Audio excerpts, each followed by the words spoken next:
창세기 4장 3절에서 7절까지의 말씀을 제가 받들어 읽겠습니다.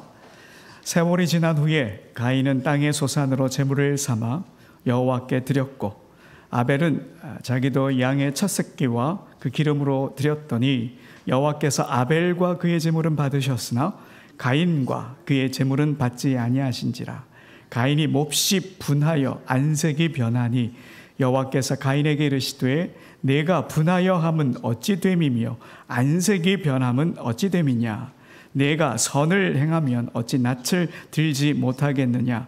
선을 행하지 아니하면 죄가 문에 엎드려 있느니라.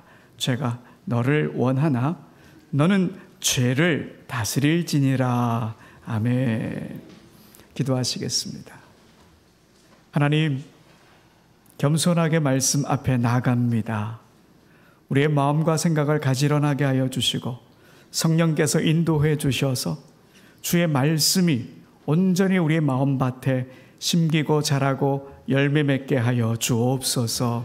주님 말씀하여 주옵소서. 겸손히 듣겠나이다. 성령님께서 함께하여 주실 것을 믿으며 예수님 이름으로 기도드립니다. 아멘.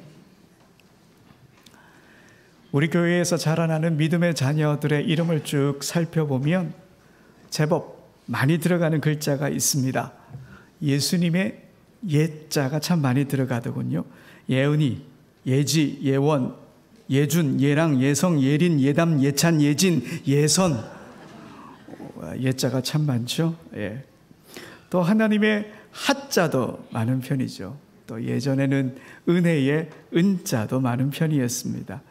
아무래도 자녀들의 이름을 이렇게 짓는 이유는 예수님을 닮은 아이로, 또 하나님의 사랑과 은혜를 듬뿍 받은 아이로 신앙 안에서 잘 자라주길 바라기에 이런 이름을 짓는 거지요. 이처럼 부모들은 아이의 이름을 함부로 짓지 않습니다.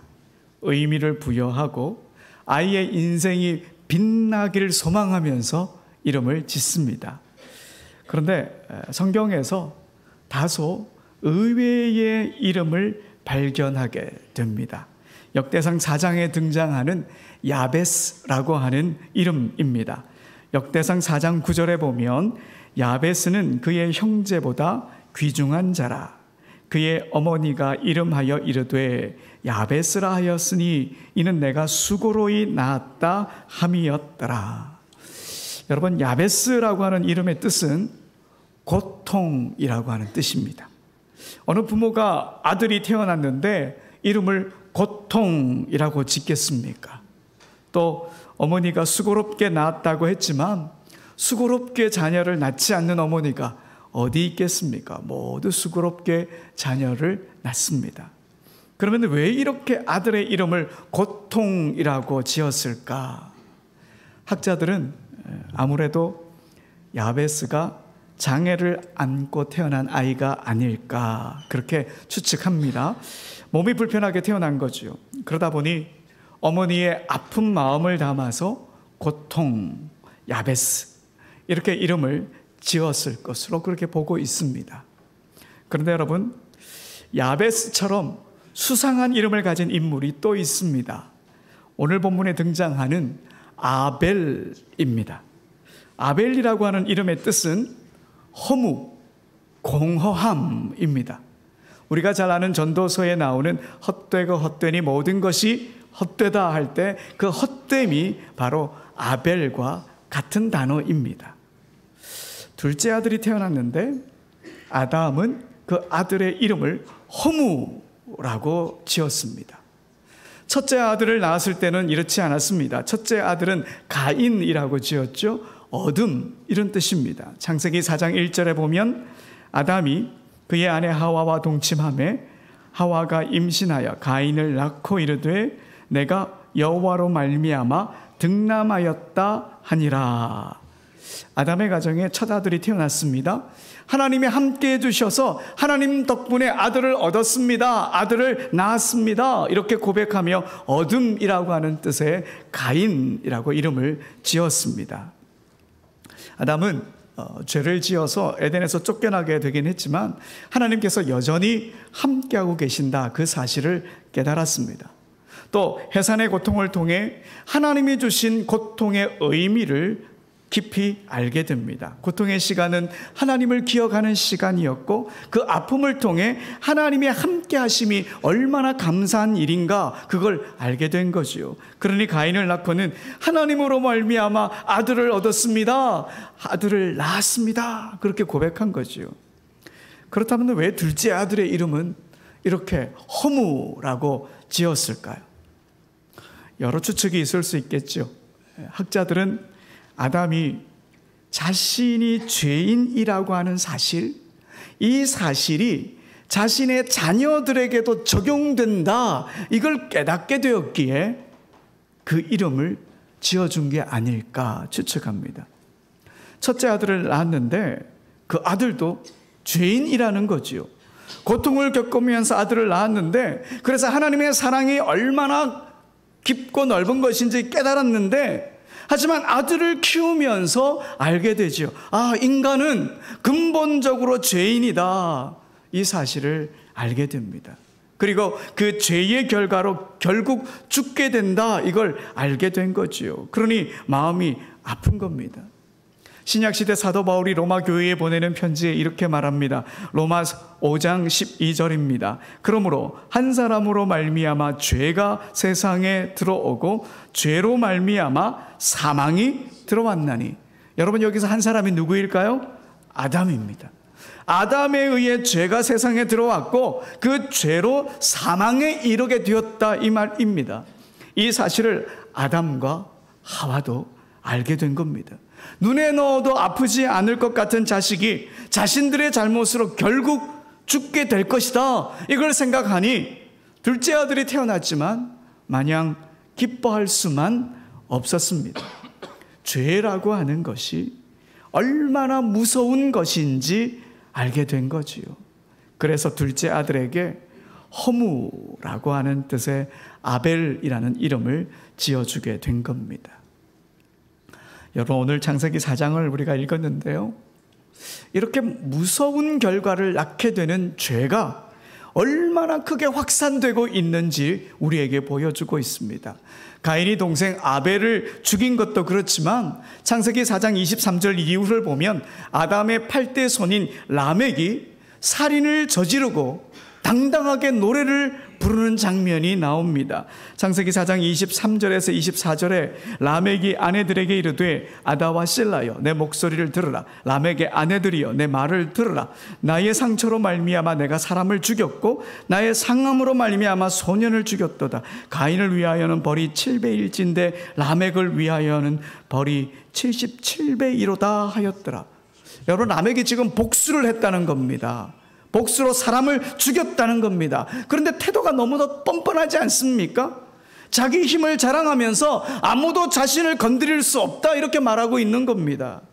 이렇게 아담 이후로 죄는 점점 더 확산되어 갔던 겁니다. 여러분, 가인도 한번 볼까요? 우리는 그가 아벨을 죽였기 때문에 죄인이다, 이렇게 생각합니다. 그러나 그 이전부터 그는 죄인이었습니다. 일상이 죄로 물들어 있었던 거죠. 오늘 본문 4절과 5절 함께 볼까요? 우리 4절과 5절을 함께 읽어봅시다. 시작. 아벨은 자기도 양의 첫 새끼와 그 기름으로 드렸더니 여호와께서 아벨과 그의 제물은 받으셨으나 가인과 그의 제물은 받지 아니하신지라. 가인이 몹시 분하여 안색이 변하니. 여러분, 여기서 보십시오. 하나님께서 아벨과 그의 제물은 받으셨는데 가인과 그의 제물은 받지 않으셨다 기록하고 있습니다. 하나님은 제물만 보시는 분이 아니십니다. 제물을 바친 사람들에 대해 더 많은 관심을 갖고 계신 분이십니다. 그러니 하나님은 가인의 제물뿐 아니라 가인의 삶 그 자체를 받지 않으셨다는 겁니다. 그러면 가인이 어떤 삶을 살았는지 우리는 충분히 짐작할 수 있는 거죠. 하나님이 기뻐하시는 삶을 살지 못했다는 겁니다. 고대 유대 문헌과 미드라시라고 하는 유대인들이 보는 책을 보면 이런 재미난 내용이 나옵니다. 가인이 농사를 지었던 곳은 하나님의 저주를 받아 가시나무와 엉겅퀴를 내는 땅이었습니다. 에덴에서 쫓겨난 아담의 가족들이 거하는 곳이 그랬으니까요. 당연히 그 땅에서 농사를 지었겠지요. 그러다 보니 농사 짓는 게 아주 힘들었고 소출도 적을 수밖에 없었습니다. 그래서 하나님께 가인이 따졌답니다. 하나님 보십시오. 당신이 이렇게 땅에 저주를 내려서 이런 열매밖에 나지 않습니다. 이렇게 말하면서 항의의 표시로 좋지 않은 곡식만 골라가지고 하나님께 바쳤다 하는 겁니다. 여러분 이건 믿거나 말거나 한 이야기입니다. 네. 하지만 하나님께서 가인의 삶 자체를 기뻐하지 않으신 것은 분명합니다. 가인과 그의 재물을 받지 않으셨으니까요.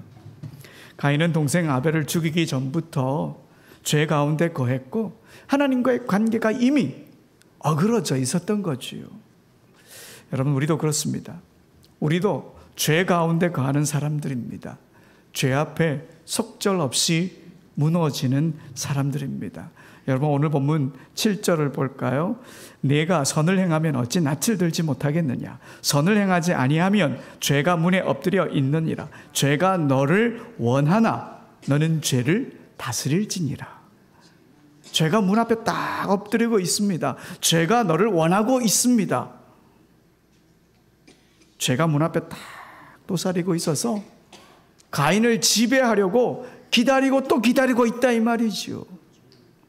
여러분 죄는 가인뿐 아니라 오늘 우리도 지배하려고 하고 있습니다. 우리가 보기에 정말 선하게 보이는 사람이라고 할지라도 한순간 그냥 죄의 덫에 걸려들 수 있습니다. 나는 다르다 말하는 사람, 자기 자신을 몰라도 너무 모르는 사람입니다. 나는 다르다 말하는 사람, 여러분 이것도 교만한 겁니다. 죄는 언제나 우리를 지배하려고 우리 앞에 도사리고 있습니다. 언제든 죄의 충동이 일어날 수 있습니다. 하지만 죄를 다스리는 연습을 우리가 해야 하는 거죠. 자신을 내팽개치듯 죄에게 넘겨주지 말아야 합니다. 오늘 하나님께서 우리에게 분명히 말씀하십니다. 너는 죄를 다스리라. 가인에게 하는 말이 아니라 오늘 우리에게 하시는 말씀입니다. 물론 그게 쉽지 않죠. 네. 우리의 의지와 행동이 따로 놀 때가 있고 또 오랜 세월 동안 몸과 마음에 밴 그런 거짓된 버릇이 일상에서 그냥 막 튀어나오니까요. 그래서 사도 바울이 죄 가운데 살아가는 자신을 돌아보며 이렇게 말했습니다. 로마서 7장 15절에 보면 내가 행하는 것을 내가 알지 못하노니 곧 내가 원하는 것은 행하지 아니하고 도리어 미워하는 것을 행함이라. 대단한 신앙의 선배이지 않습니까? 그도 어쩔 수 없다고 이렇게 말을 합니다. 이렇게 죄라고 하는 게 원치 않는 상황에서 막 그냥 튀어나오니까 죄를 다스린다고 하는 것이 참 쉽지만은 않습니다. 그러나 여러분 오늘 본문을 보면 어느 정도 죄를 다스릴 수 있는 방법이 있겠구나, 그걸 우리가 알게 됩니다. 창세기 4장 5절 하반절 6장 상반절을 보면요, 가인이 몹시 분하여 안색이 변하니 여호와께서 가인에게 이르시되 네가 분하여 함은 어찌 됨이며. 여러분 가인이 어떻게 했다고요? 화를 낸 거예요. 분을 낸 거예요. 여러분 가인을 죄로 몰아넣은 것은 바로 분노라고 하는 것을 알게 됩니다. 화가 났고 화를 참지 못해서 그냥 동생을 죽여버렸다 하는 거지요. 분을 내다고 하는 말은 히브리 말에서 벌겋게 되다, 뜨거워지다 이런 의미를 갖고 있습니다. 그리고 이 단어가 명사가 되면 열이라고 하는 뜻이 듭니다. 우리도 화가 나면 어떻게 말하죠? 열받았다 그렇게 하죠. 히브리어도 마찬가지입니다. 오늘 본문을 보면서 인간의 삶에서 분노가 얼마나 큰 문제를 일으키는지 알 수 있게 됩니다. 성경 초반에 분노에 대한 이야기가 등장하는 것 그 자체가 분노가 우리의 삶에 어떤 영향을 미치고 있는지, 분노가 죄에게 어떤 영향을 미치고 있는지 잘 말해주는 것이죠. 개신교 여성 독신 수도회인 기독교 마리아 자매회를 설립한 바실레아 슐링크라고 하는 분이 계십니다. 그녀가 자신의 책 예수님과 멀어지게 된 45가지 이유라고 하는 책에서 분노는 뭐냐? 쏟아져 나오는 마음의 독이다. 마음의 독이다. 이렇게 말합니다. 책 제목이 재밌지 않습니까? 예수님과 멀어지게 된 45가지 이유.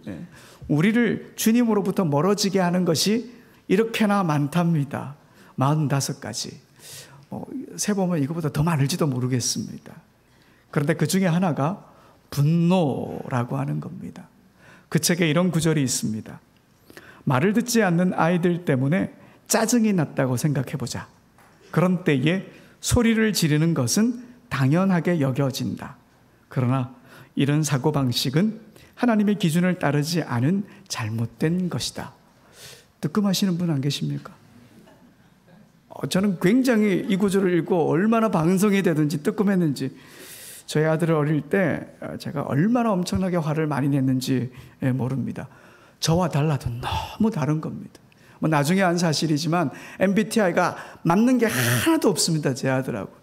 너무 저와 다르니까 다름을 인정할 줄 모르고 자꾸 화만 낸 거지요. 그리고 오케스트라 학생들에게 집중하지 못한다고, 또 연습도 제대로 안 해온다고 얼마나 큰 소리로 화를 냈는지 모릅니다. 그런데 이런 화, 분노가 예수님과 멀어지게 하고 우리를 죄의 길로 가게 만든다 하는 겁니다. 가인도 이런 화를 잘 다스렸다면 살인으로까지는 이어지지 않지 않았을까, 그런 생각도 해봅니다. 저처럼 아이들에게 혹은 가까운 사람들에게 습관적으로 화를 내는 경우들이 많지 않습니까? 사도 바울이 이렇게 권면합니다. 에베소서 4장 26절에서 27절에 보면 분을 내어도 죄를 짓지 말며. 자 보세요. 분을 내어도 죄를 짓지 말. 분이 뭐하고 연결된다고요? 죄하고 연결된다는 거예요. 해가 지도록 분을 품지 말고 마귀에게 뭐요? 틈을 주지 말라. 마귀에게 틈을 주지 말라. 분노와 화를 통해 악한 영들이 우리를 넘어뜨리려고 지금 틈을 보고 있다는 겁니다. 분노가 이렇게 심각한 거죠. 여러분, 가깝고 친밀한 관계일수록 분노를 잘 조절해야 합니다. 부부간에, 자녀들에게, 또 가까운 이웃이나 우리 성도들끼리 더 조심해야 합니다. 오늘 본문에서도 가인이 동생 아벨에게 화를 참지 못했으니까요. 그리고 여러분, 또 이 분노 언제 일어날까요? 자기 뜻대로 되지 않아서 자기 생각과 다른 결과가 나타날 때 이런 분노가 일어납니다. 가인을 한번 볼까요? 하나님께서 자신의 제사를 받으실 줄 알았는데 그렇지 않자 화를 낸 거지요. 세상 일이 어떻게 자기 뜻대로만 되겠습니까? 그리고 자기 뜻이 항상 옳은 게 아니지 않습니까? 그런데 자기 뜻대로 되지 않으니까 화를 내고 분노를 낸 거지요. 또 누군가와 비교될 때도 우리가 분노가 일어납니다. 가인은 자신이 아벨과 비교된다는 사실에 자존심이 상하게 되자 분노가 치밀어 올랐습니다. 여러분, 누군가와 비교될 때 분노하기보다 우리 자신을 돌아보는 지혜가 필요합니다. 사실 그런 비교를 왜 받게 되었을까요? 잘못하고 있는 나 자신 때문입니다. 가인이 하나님 앞에 올바른 삶을 살았다면, 그래서 하나님이 기뻐하시는 예배를 드렸다면 아무 문제가 일어나지 않는 것 아닙니까? 여러분, 이렇게 분노의 출발은 우리 자신일 경우가 많습니다.